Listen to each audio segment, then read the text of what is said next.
अब मेरा नाम है अमित तिवारी। तो आज हम बहुत ही ज़्यादा इम्पोर्टेंट टॉपिक के बारे में बात करेंगे।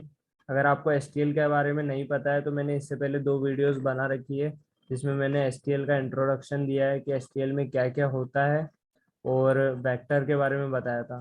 तो आज हम जो बात करने वाले हैं वो सबसे ज़्यादा एसटीएल में इम्पोर्टेंट चीज़ है।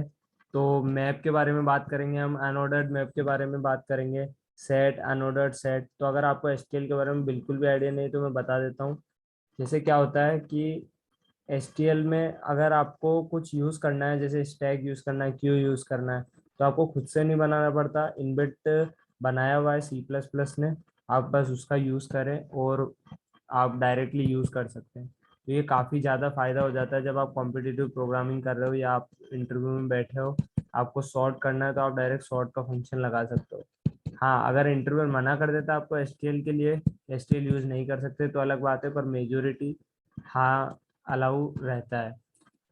तो सबसे पहले हम देखते हैं पेयर के बारे में। पेयर भी काफ़ी इंपॉर्टेंट है, तो ध्यान से पूरी वीडियो देखेगा। अगर ये तीनों आपने कंसेप्ट देख लिए तो मैक्सिमम आपको जो भी आप कॉम्पिटिटिव प्रोग्रामिंग में यूज़ करोगे इन तीनों पे मैक्सिमम आपको कहीं ना कहीं यूज़ हो ही जाते हैं। तो आप वीडियो शुरू करते हैं।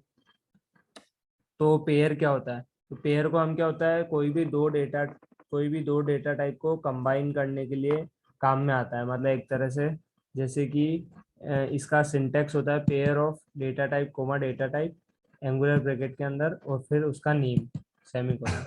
तो इससे क्या होता है, मतलब अपन पेयर डिक्लेयर हो जाता है। मतलब इसमें क्या होगा, कोई भी दो डेटा टाइप, जरूरी नहीं है वो प्रिमिटिव डेटा टाइप हो, जैसे इंट फ्लोट डबल, जरूरी नहीं है वैसा हो। आप कोई भी डेटा टाइप ले सकते हैं, उन दोनों को इसके अंदर लिख दीजिए। जैसे एग्जांपल देते हैं, pair of int comma int P1। तो यहाँ इंट कोमा इंट दो डेटा टाइप है और P1 उसका नाम हो गया।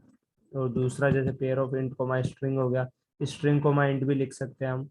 और जैसे अगर आपको और एग्जांपल देखते हैं तो पेयर ऑफ इंट कोमा, अब यहाँ पे डेटा टाइप लिखना था तो ये भी एक डेटा टाइप हो गया। तो pair of int comma string, ये एक हो गया और एक हो गया इंट। जैसे दूसरा ले pair of vector of int और एक हो गया स्ट्रिंग। तो ऐसे कर सकते हैं हम।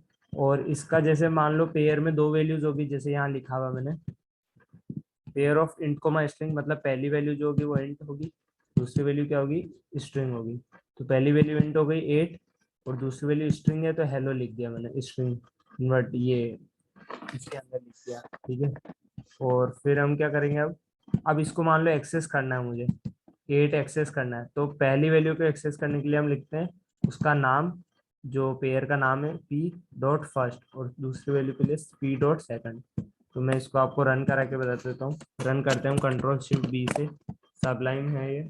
तो यहाँ पे हम इनपुट डालते हैं और यहाँ पे आउटपुट आता है, output dot output F dot in में। तो ये रन हो गया है। तो यहाँ पे आ गया है 8 और हेलो। तो 8 और हेलो ही आना चाहिए था क्योंकि पी डॉट फर्स्ट करा हमने, तो फर्स्ट वैल्यू यहाँ पे ये होगी, और सेकंड करा है तो हेलो। ठीक है। तो अब हमने पेयर पढ़ लिया है, पेयर काफी इंपॉर्टेंट है, आपको जरूर यूज में आएगा। तो अब हम बात करते हैं मैप के बारे में। मैप बहुत ही ज्यादा इंपॉर्टेंट कंसेप्ट है। मैप अगर आपको आता है तो आपको काफी जगह फायदा होगा मैप से। तो हम मैप के बारे में देखते हैं। तो मैप को हम देखते हैं ढंग से। तो देखो, मैप में देखो, अगर मैप दो तरह के होते हैं, एक मैप होता है, एक अनऑर्डर्ड मैप होता है। हम पहले मैप की बात करते हैं फिर हम अनऑर्डर्ड मैप भी देखेंगे। तो मैप में होता है जैसे हैश इंक्लूड मैप, ये हमें लाइब्रेरी यूज करनी पड़ती है हेडर फाइल मैप को इंक्लूड करने के लिए, और ये अनऑर्डर्ड मैप के लिए। ठीक है। तो अब हम देखते हैं, तो मैप को कैसे लिखते हैं। मैप होता है की वैल्यू पेयर्स होते हैं मैप में। मैप मैप लिख दिया, फिर एंगुलर ब्रैकेट में हम पहले की का डेटा टाइप लिख देंगे, फिर वैल्यू का डेटा टाइप लिख देंगे। ठीक है। और फिर उसका नाम लिख देंगे मैप का। अब जैसे map of string comma int, ये मैप बना दिया और उसका नाम रख दिया एम। तो पहली की क्या होगी, स्ट्रिंग होगी, और उसकी वैल्यू क्या होगी, इंटीजर। जैसे एम ऑफ हेलो, हेलो की वैल्यू हम ये रैंडमली ली है वैल्यू, कोई इसमें रिलेशन नहीं है। एम ऑफ हेलो में डाल दिया 100, एम ऑफ वर्ल्ड में डाल दिया हमने 250। ठीक है। तो अब हमें एक्सेस करना है, तो हम एक्सेस कैसे करते हैं, एम ऑफ हेलो मैप का नाम लेंगे, स्क्वायर ब्रैकेट में हम डाल देंगे की। तो ये क्या होगा, ये वैल्यू दे देगा हमें। तो ठीक है। और अब देखो एक बात याद रखना हमेशा, मैप में यूनिक वैल्यू, यूनिक कीज हमेशा यूनिक होगी। ठीक है, वैल्यूज रिपीटेड हो सकती है पर कीज हमेशा यूनिक होगी। और दूसरी बात है, मैप में जो हम डालते हैं वैल्यूज, वो हमेशा सॉर्टेड ऑर्डर में रहती है। जो कीज होता है उसके बेसिस पे सॉर्ट हो जाती है। ठीक है, तो हमेशा सॉर्टेड ऑर्डर में रहती है मैप के केस में। और जैसे हम मैं अभी मैप ऑफ की इक्वल टू वैल्यू, हमें किस, जैसे यहाँ पे मैंने डाला था, ये मैप ऑफ की डाला, उसमें हमने वैल्यू इनिशियलाइज कर दी 100, इसमें डाल दी 250। तो जैसे मैंने रन कराया था अभी, तो यहाँ पे आ गया 100 और 250। देखो, मैप ऑफ हेलो में क्या आना चाहिए था, 100। मैप ऑफ हेलो की वैल्यू क्या है, 100। ठीक है, और मैप ऑफ वर्ल्ड की वैल्यू क्या है, 250। तो यहाँ पे वो वैल्यूज आ गई। अब हम इसमें काफी अच्छे अच्छे ऑपरेशंस होते हैं, ये आपको बहुत ही ज्यादा, मतलब बहुत ज्यादा हेल्पफुल है मैप, आप ढंग से देख लीजिएगा। तो अब इसमें ध्यान से देखिएगा, मैप ऑफ की जब हम लेते हैं, तो ऐसा ये लोग एन, मतलब मैप ऑफ की हम जब लिखेंगे तो ये हमें जो वैल्यू देता है, जैसे मैंने यहाँ पे किया है मैप ऑफ हेलो किया है, तो ये मेरे को लॉग एन में ला के दे रहा है। मतलब एन उसकी मान लो मैप की साइज हो गई, तो लॉग एन में हमको ये लॉग एन ऑपरेशन लेता है। कांस्टेंट नहीं है, ध्यान रखना। जैसे एम डॉट काउंट कर दिया कीज, है ना, मतलब ये कितनी सारी की है, मतलब एक तरह से size of the map I think count कर देगा। और एम डॉट फाइंड की, वो की को फाइंड कर लेगा। जैसे मैप में मान लो अभी यहाँ क्या है, एम ऑफ हेलो है और एम ऑफ वर्ल्ड है। तो अगर मैं यहाँ पे लिखता हूँ M dot find of hello, तो क्या करेगा ये, मुझे इटरेटर रिटर्न करता है, इटरेटर रिटर्न करता है। तो इटरेटर रिटर्न कर देगा मुझे इसका इसका इटरेटर रिटर्न कर देगा। ठीक है, एम डॉट इरेज की, तो वो डिलीट कर देगा, उस की को रिमूव कर देगा वहां से। अब देखो सॉर्टेड ऑर्डर में ये अरेंज, तो हम इस पे लोअर बाउंड और अपर बाउंड लगा सकते हैं। लोअर बाउंड में क्या होता है कि वो वे, जैसे कि मैं एक एग्जांपल देता हूँ आपको, 1 2 3 3 3 4। तो अगर मैं इसमें लोअर बाउंड ऑफ 3 लगाता हूँ, लोअर बाउंड ऑफ 3, तो क्या आएगा आंसर बताओ। तो लोअर बाउंड ऑफ 3 आएगा ये 3। ठीक है, अगर इसी क्वेश्चन में मैं अगर अपर बाउंड ऑफ 3 लगाऊं तो 4 आएगा।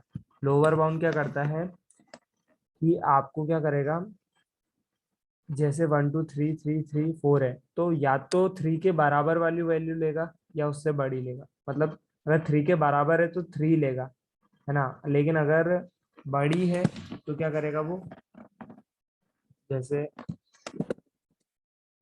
यहाँ पे एक एग्जांपल और दे देता हूँ, ये जैसे अब इसमें क्या करेगा, इसका तो आउटपुट आना है 4, इसका और इसका आउटपुट आना है 3। मैं आपको इसमें कमेंट करके बता देता हूँ, अनकमेंट कर देता हूँ, इसके लिए ये हटा देते हैं हम, और ये वाली। अब हम जैसे यहाँ पे की करके देखते हैं, हम की ले लेते हैं, हम ले लेते हैं हम हेलो, और यहाँ पे की ले लेते हैं हम।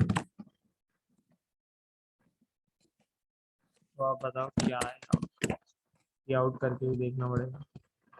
ठीक है, तो आई होप आपको क्लियर हो गया होगा ये चीज़।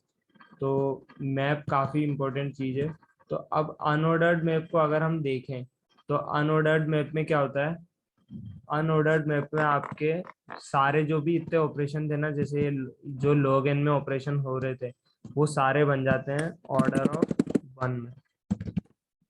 ऑर्डर ऑफ 1 में ऑपरेशन हो जाता है। अनऑर्डर्ड मैप में क्या होता है, हैशिंग यूज हो रही होती है इंटरनली, है ना। तो उससे क्या होता है कि वो ऑर्डर ऑफ 1 में आपको दे देता है काफी सारी चीजें, जैसे कि एम ऑफ की कर रहे हो आप, है ना, तो या फिर आप की फाइंड कर रहे हो, तो ये सब कुछ ऑपरेशन सारे ऑफ 1 में हो जाते हैं। लेकिन उसमें एक चीज नहीं रहती कि सारी वैल्यू जो है सॉर्टेड नहीं रहेगी, अनऑर्डर्ड है मतलब सॉर्टेड नहीं रहेगी, बस ये फर्क हो जाता है। अप्रोक्स ऑर्डर ऑफ 1 में आपको कर देता है, बाकी सारे ऑपरेशन सेम होते हैं इसमें। तो अब हम पढ़ते हैं सेट की तरफ। तो सेट भी काफ़ी इंपॉर्टेंट हो जाता है। तो अब आप ढंग से सेट के बारे में भी ध्यान से सुन लीजिए, इससे आपका सेट का कंसेप्ट भी पक्का क्लियर हो जाएगा। तो सेट क्या होता है, सेट जैसे आप एक तरह से एक मान लो बैग मान लो, उसमें आप भरते जा रहे हो, आइटम भरते जा रहे हो, ठीक है, लेकिन उसमें रहेंगे यूनिक्स एलिमेंट ही हमेशा। तो ये होता है सेट। जैसे सेट का जो हम हेडर फाइल यूज करते हैं वो हैश इंक्लूड सेट है, अनऑर्डर्ड के लिए हैश इंक्लूड अनऑर्डर्ड सेट है, ठीक है। अब जैसे मैं इसको कमेंट कर देता हूँ, लाइन को कमेंट करते हुए चलते हैं आगे। अब जैसे मैं आपको ये एस डॉट सेट कर देता हूँ मैं 1, ठीक है। अब इसी लाइन को हम एक बार लिख देते हैं, यहाँ पे हम 2 डाल देते हैं। तो असली में जब मैं आपको मैप प्रिंट कराऊंगा, ठीक है,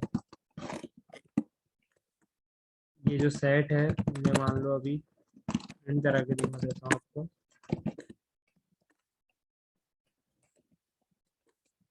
अब मैंने आपको ये प्रिंट करा के दिखा दिया, तो अभी यहाँ पे मैंने रन करा दिया है। तो अब इसमें क्या होगा, देखो इंसर्ट कराया 1 1 1, लेकिन हमेशा ये सेट क्या करता है, यूनिक एलिमेंट से लेता है, ठीक है। तो यूनिक एलिमेंट्स लेता है, तो मैंने 1 3 डाले, लेकिन 1 यहाँ पे कितना शो होगा, एक ही शो होगा। और फिर 2 एक डाला था, तो 2 एक बार आ गया, ठीक है। तो हमेशा आप कुछ भी डाल दो इसमें, चाहे मैं आप पे जैसे कि 2 2 यहाँ पे 2 2 डाल देता हूँ, ठीक है, और 3 ये 1 ऐसे डाल दिया, तो भी है ना, इसमें 1 और 2 ही प्रिंट होगा। ये ऑर्डर भी मेंटेन रखता है सेट, क्योंकि सेट है, अनऑर्डर्ड सेट जो होता है वो ऑर्डर मेंटेन नहीं रखता है, सेट जो है वो ऑर्डर मेंटेन रख के चलता है आपका, ठीक है।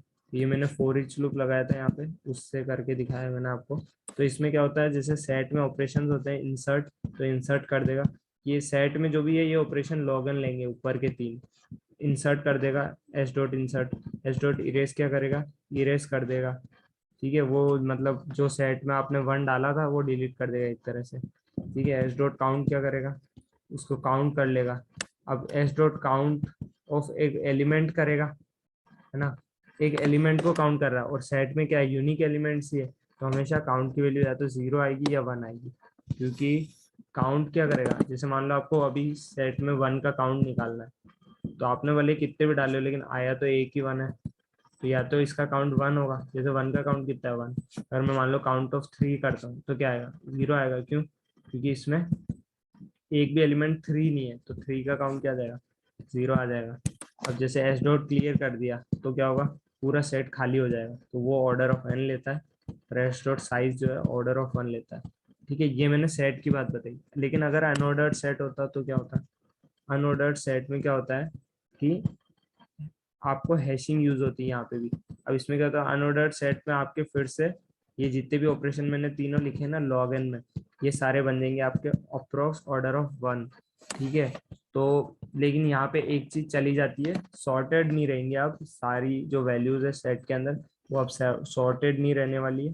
तो अगर आपको जब भी जरूरत पड़ रही है कि यार मेरे को सॉर्टेड चीजें चाहिएगी, तो आप सेट का यूज कर सकते हैं। अगर आपको चाहिए कि नहीं नहीं सॉर्टिंग की कोई ज़रूरत नहीं है, मेरे को तो बस एक्सेस करनी है कोई भी की या ये जो भी है थिंग, तो फिर आप अनऑर्डर्ड सेट का यूज़ करें। आप मैक्सिमम टाइप अनऑर्डर्ड सेट का भी यूज़ करेंगे, क्योंकि मान लो आपको सॉर्टिंग नहीं चाहिए उसमें, तो मैक्स अगर आपको सॉर्टिंग की ज़रूरत नहीं है तो मैं रिकमेंड करूँगा आपको अनऑर्डर्ड ही यूज़ करें, ये काफ़ी फ़ायदा देता है।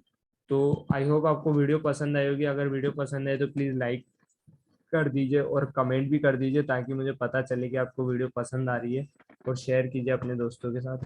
थैंक यू, तो मिलते हैं अगली वीडियो में। और भी कोई टॉपिक अगर आपको चाहिए कि मैं बनाऊं तो उसके लिए आप कमेंट सेक्शन में डाल सकते हैं।